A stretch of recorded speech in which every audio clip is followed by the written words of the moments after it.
ఆత్మను ఆశ్రయించండి అన్నారనుకోండి, అట్లా కూర్చోవడం సాధ్యం కాదు. కొన్ని కోట్ల మందిలో ఎవరో ఒక్కరు అట్లా ప్రారంభంలో వెళ్ళగలరేమో, కానీ అసలు ఏ కర్మ చెయ్యకుండా జ్ఞాన మార్గంలోకి వెళ్ళిపోవడం అన్నది అంత తేలిక విషయము కాదు, అంత సాధ్యమైన విషయము కాదు.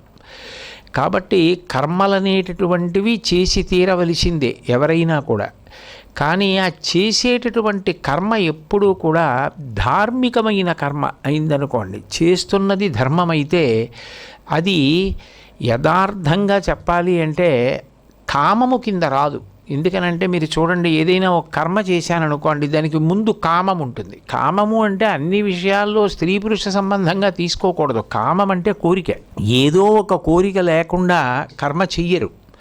ఎందుకనంటే ఇప్పుడు ఏదో ఒక కొత్త ప్రాంగణాన్ని మీరు నిర్మాణం చేశారనుకోండి, ఆ నిర్మాణం చేయడం వెనకాతలో ఒక కోరిక ఉంటుంది.